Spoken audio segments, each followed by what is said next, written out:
Good morning, my scrumptious ravens. Welcome to day 37 of my weight loss journey. If you are new here, welcome. My name is Raven, and I decided to document my weight loss journey of hopefully successfully losing 10 to 15 pounds in the next 30 days. I'm at about 8 pounds already, so I want to keep going and hopefully reach my goal in 3 months. So it is 5:37 a.m. I have prayed Fajr.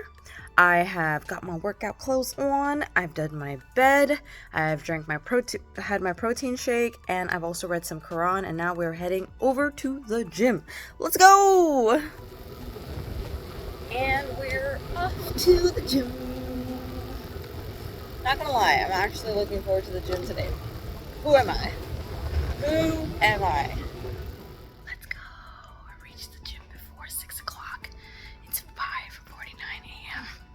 I'm gonna go do some stretching and then figure out what I'm gonna do because I don't have a workout planned.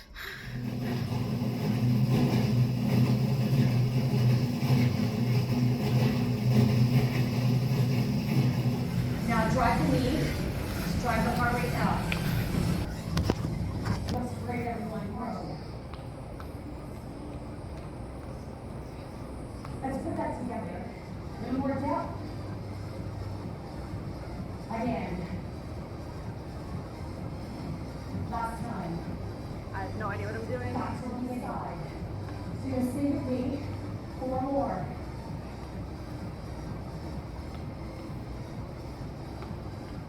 Six 6:47 a.m. I just got home and I'm about to go take a shower, get ready for work, and then head out. We are right on time. 8:27 a.m. and it's breakfast time. Having a tuna bagel. 2:55 p.m. I'm trying something new. Not really a fan, but it's okay. 5:14 p.m. I just got home a little while ago and your girl had to run to the bathroom, and I'm like sitting there, your girl got hit with that diarrhea, and I'm like, bro, what did I eat today? Like, I was so careful. Y'all know I just had my protein shake. I just had the tuna wrap, and that never upsets my stomach. And then I had the Starbucks drink, and then I was like, yo, did the barista, sorry, lie to me and gave me caffeine instead of decaf? But then I was like, no, like, she was so nice, and no, there's no way. And then I remembered the dreaded period. Yeah, I got my period. So that's it. That's it. It's horrible. It's a horrible time. And honestly, guys, if there are people out there watching my video and y'all have kids, let me tell you, by no means am I a parent, nor do I ever choose or plan to be. And therefore, I don't feel like I have the credentials or the I have the place to offer any kind of child rearing advice. But this is a cause I'm really passionate about, so I will say something. Please don't raise your children to be grossed out by periods and disrespectful of periods and ignorant of periods. And what I mean by that is you have especially grown-ass men who still make period jokes, who still are extremely disrespectful about periods, and who frankly turn into little babies or children as soon as they hear that someone's on their period. It's, first of all, it's a very natural part of life for people who experience it. Second of all, it's actually quite horrible for a lot of people. Yes, there are some people out there who are blessed with very light periods, very light flow. It doesn't fluctuate their mood at all. It doesn't really affect them very much, physically, emotionally, mentally. And then there are some people, I believe the statistic last time I was told it is 1 in 3 experience it horribly. Some people even like faint from the pain. Some people are just so crippled that they're in the fetal position for 1 to 2 days. The first 2 days are usually the worst. Thankfully, Mine are not to that level where I need like severe medicine to get me out of bed, but yeah, it's very painful, and it's not a joking matter. It's not a laughing matter. It actually is a very serious matter. And you know how horrible it is to not be in control of yourself? Now, hold on. When I say that, I don't mean that you have a right to be rude to people or treat them poorly or be snappy with them just because you're on your period. That I disagree with wholeheartedly. But what I mean is people who use the period as an excuse to just be horrible to their partners or their, friends or whatever. I disagree with that. I'm not an advocate for that. However, I am an advocate for empathizing with people who genuinely get affected emotionally by their periods. Like, they might cry uncontrollably and they might not know why they're crying, or they might get extremely loving, or they might not be able to understand that it's their period influencing them, but they get extremely like needy and clingy. And so I think in those situations, it's really important, especially if you're in a relationship, to have a partner that is mature and, you can communicate to them like, hey, I'm on my period and I'm feeling like super lonely. I'm feeling super horrible about myself. I'm feeling super needy. Like, can you just cuddle with me, please? Or this is what I need. So I think it's the onus on the person who's experiencing the period to communicate with their partner, like, this is what I need. This is what I'm going through. Or give them a heads up early in the relationship. Like, listen, when I'm on my period, these are the things I need from you. This is the way I want to be treated. I found that really helps. And if you're with an emotionally mature person, normally they'll just get it and be like, gotcha, noted. When you're on your period, you want a French vanilla and a chocolate chip cookie. I got you. Or when you're on your period, gotcha. Say no more. I got your heating pad ready. I got your tea ready. I think communication is very important. But if kids are not raised with the knowledge of everything that happens with the period, and I'm not saying you got to go in super deep detail, anatomically, you know what I mean, body wise. I'm just saying it's more than just, there's blood gushing out down there. Like, it's so much more than that. I think it's important to educate the children, because schools do a terrible job about this, of doing this, by the way. But I think as parents, it's important, or even siblings, if you have that relationship with your sibling, it's important to explain to them, like, dude, it's horrible. It literally feels like there's a weight on your lower back and your front of your, on your stomach as well. And you're just carrying it around all day. And there's just this constant pressure down there. It's just this constant, there's that physical stuff happening to you, all that lower back pain, all that front cramping that's like someone's just stabbing you or squeezing your insides. And then not to mention the emotional part of it, where you're just extremely depressed, or you have extremely dark and horrible thoughts about like your self-esteem and yourself, or you're extremely needy and clingy and you're like, I don't want to be like this, but I just feel this way and I don't know why. Or maybe you do know why, because you're self-aware and it's because of your period. It's all of that. And I feel like if people don't talk about it, then you're gonna have people growing up, and this is not just guys who grow up and make jokes about this and stuff. There are also some people who experience periods who are not male, who I've heard, just because they have light periods and they don't have cramps and pain, they are like, oh, easy. These girls, they're just like, or these people like who experience periods, they're just making it up. It's not that serious. I've had people say that to me. So just because you don't experience it badly, don't undermine someone else's experience with it, because there are a lot of people who experience it pretty terribly, me included. So there's just a couple things that I wanted to say about this, because I am really passionate about that. One, educate your children about what the effects of periods are for some people. Some people do experience it very heavily emotionally, mentally. And also, like, you feel very ugly also. Like, I feel very ugly when I have my period. I feel horrible about myself. And imagine your partner is not aware of that. At those times, I know for me, like, I'm extra sensitive. So just be kind to me and we'll be fine. So educate your children about it, you know, be open to them, have that conversation with them. In addition to all the other conversations like, hey, you're going to go through the changes in your body, blah, blah, blah. But like, I mean, really educate them about the day-to-day, like what happens? What is your heart going through? What's your head going through? So that hopefully these people who possibly don't experience periods will still have empathy for people who do experience their periods, and maybe they'll actually take care of their friends or their girlfriends or partners or whatever who are experiencing it instead of making jokes about it. So the education bit is very important. Second thing is communication. Like, communicate with your partner. And then I talked about a whole bunch of things for the last 10 minutes. Oh, wow, it's 10 minutes. That's how passionate I am about this. But of course, this is by no means making me an expert on child rearing at all. No, baby, no. But again, this is just something I'm passionate about, and I did have to say this.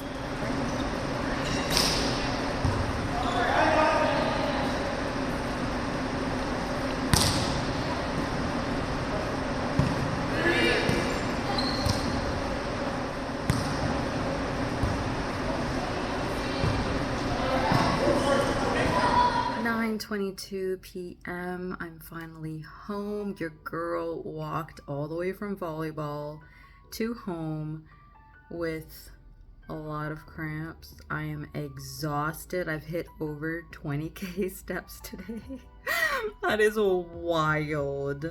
I've showered and now I'm having an iced mocha. Oh my god, I really hope I don't become addicted to this. Listen, this is decaf. I shouldn't get addicted. There's no real caffeine in here, right? I made this one a little differently. So this one has 2 teaspoons of the espresso and then 1 teaspoon of the coffee. So apparently the espresso is 0 calories, so the drink is still 132 calories, which is wild. So yummy. So today, in terms of drinks, I've actually had 4. So I've had the protein shake, then I had the drink at work. Remember I showed you guys the vanilla oat milk one? Then I had a saffron drink on the way from volleyball. I forgot my water bottle, so I played all of volleyball with no water. I was parched, bro.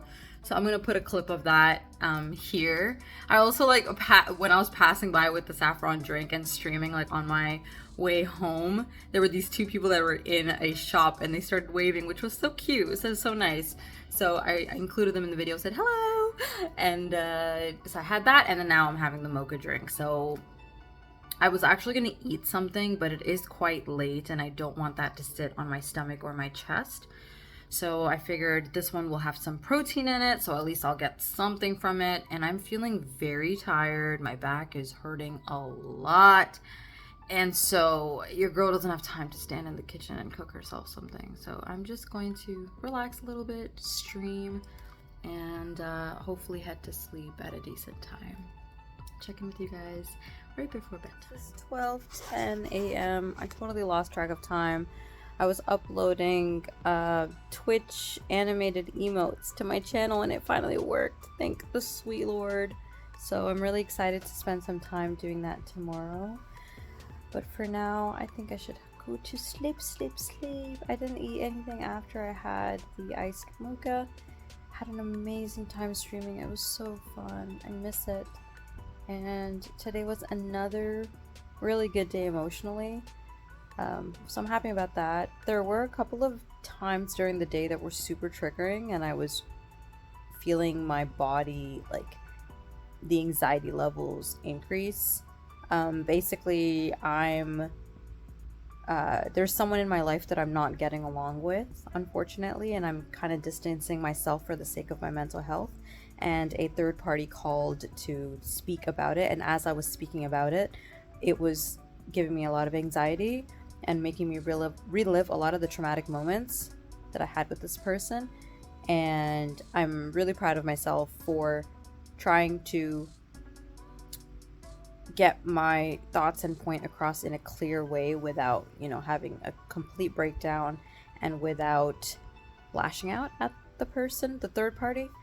And I'm also proud of myself for setting my boundaries and making sure that I am, honoring and respecting my heart and looking out for my mental health. I'm protecting myself.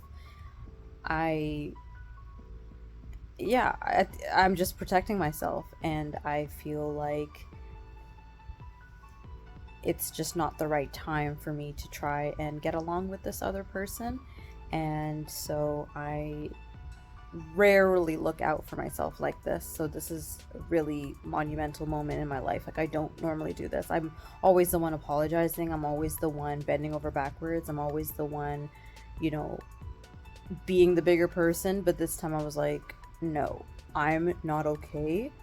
And I need to stop worrying about everybody else and how everybody else is feeling and how everybody else is affected. What about me? What about me? Who's looking after me? I'm looking after me. After God, I'm looking up after me. So that's what I've been doing. And as I said in a couple videos ago, it's been hard. It's been so hard, guys. The last, I would say 2 weeks have been really excruciating. And to the mental fortitude that it takes to pull yourself out of such a dark ditch, it's wild, man. And I'm not trying to big up myself, but what I'm trying to say is that I worked so hard to get myself out. You think I'm gonna just grovel and get myself back in the ditch? I need to protect myself.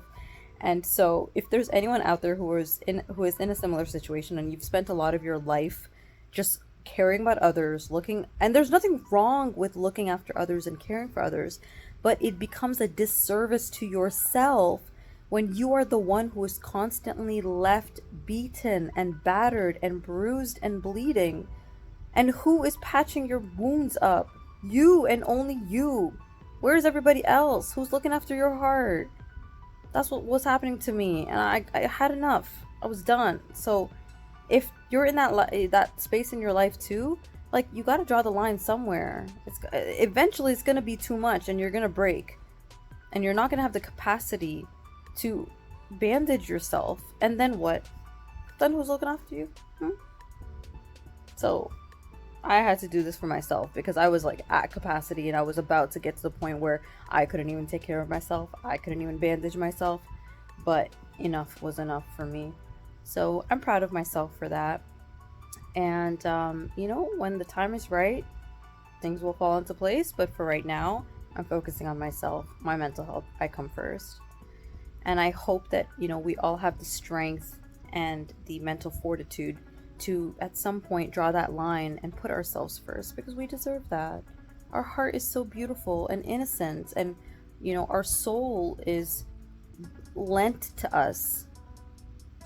We should protect it. We should honor it. And that's what I'm really trying to do.